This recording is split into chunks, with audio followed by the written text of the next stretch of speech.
La voie lactée, tout doucement, devient plus pâle. Un rayon rouge et rose fait son apparition. Les astres de la nuit se retirent en un voile et fait poindre le jour, poudreux, à l'horizon. Entends-tu les oiseaux? Sommeilles-tu encore? Verras-tu le compteur dehors qui s'emmitoufle? Il y a des contes comme un souffle dans les murmures de l'aurore.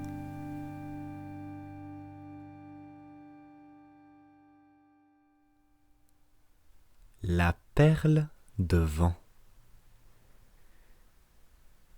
Cette histoire est maintenant du passé.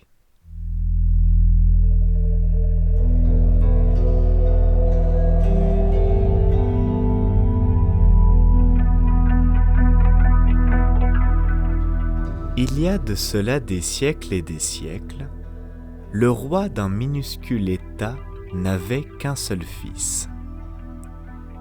Haksin était un prince beau et bien fait, courageux, serviable, de caractère aimable, mais il était affligé d'un grave défaut. Il était lent, nonchalant, irrésolu. Toujours bon dernier dans les courses, les joutes, les tournois, les fêtes de la cour. Quand le grand chambellan, le père de la jeune fille qu'il aimait, organisait chaque année le bal des récoltes, il se faisait devancer par ses rivaux. Et la délicieuse Lin Fang, aux cheveux noirs de jais, à la nuque de lait, aux yeux emplis d'étoiles, dansait toute la nuit avec d'autres que lui. Haksin en éprouvait à la longue un tel chagrin qu'il résolut d'aller demander son aide au dieu de la montagne. Il partit à cheval. Il voyagea longtemps. Il traversa 1000 périls, franchit 98 montagnes. Enfin, il arriva devant la 99e. Ses flancs étaient si escarpés qu'il dut descendre de cheval et grimper en le tenant par la bride. Parvenu au sommet, il découvrit une vieille femme qui filait sous un immense pin. « Que cherches-tu, étranger ?» questionna-t-elle.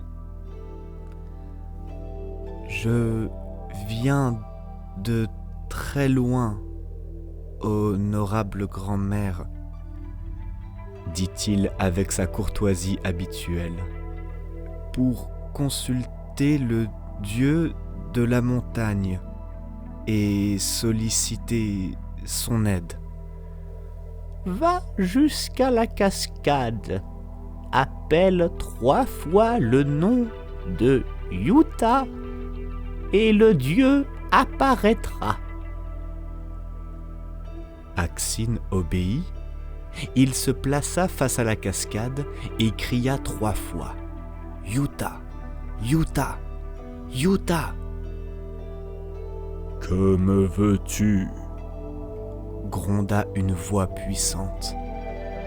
Et un vieillard colossal se matérialisa devant lui. Son crâne touchait les nuages, et sa barbe blanche ruisselait jusqu'au fond de la vallée.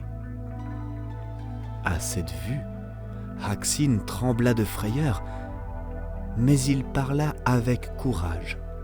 « Ô noble Yuta, je suis affligé d'un grave défaut. Je suis lent, irrésolu, nonchalant, et Tous les ans, au bal des récoltes, je suis devancé par mes rivaux. Ma bien-aimée, l'incomparable Lin Fang, aux cheveux noirs de jais, à la nuque de lait, aux yeux emplis d'étoiles, danse avec d'autres que moi. Prince Haxin, Fit le dieu de la montagne. je vois que ton cœur est sincère. Je vais t'accorder ce que tu demandes. Mais veille à en faire bon usage. Sur ces mots, il sortit de sous sa robe un tout petit grain, pas plus gros qu'un grain de riz. Voici la perle de vent.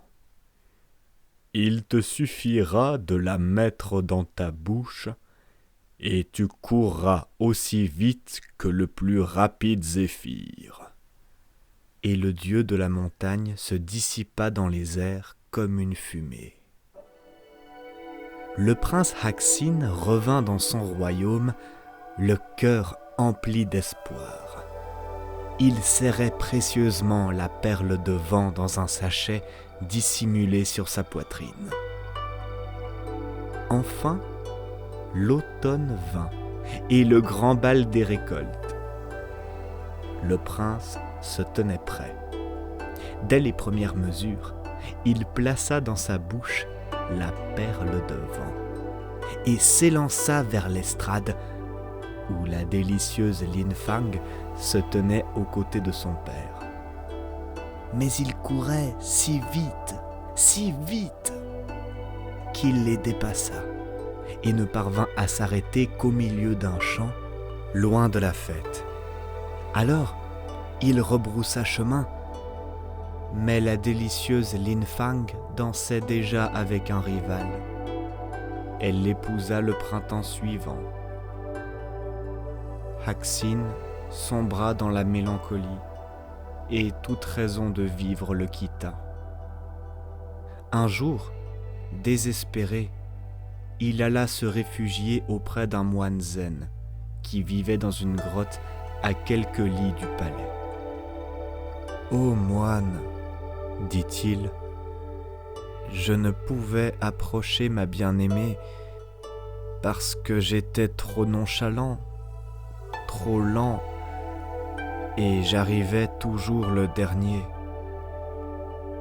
J'ai accompli un périlleux voyage, gravi 99 montagnes, affronté le dieu Yuta.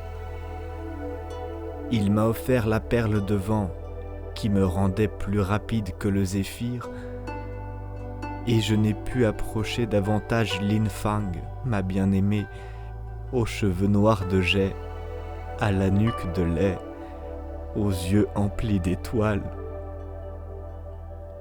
Sur ces mots, le prince héritier du royaume se mit à pleurer. « Noble prince, dit l'ermite, le zen nous enseigne qu'il ne faut manger ni trop peu, boire ni trop peu, dormir ni trop peu. À chaque seconde de nos vies, il convient de donner la réponse juste. Tout le reste est illusion. » Le prince Haxin accéda au trône et régna longtemps. Il fut le roi le plus sage que le royaume connut pendant des millénaires. Et l'on en parle encore dans les vieilles légendes au cœur secret de la Chine.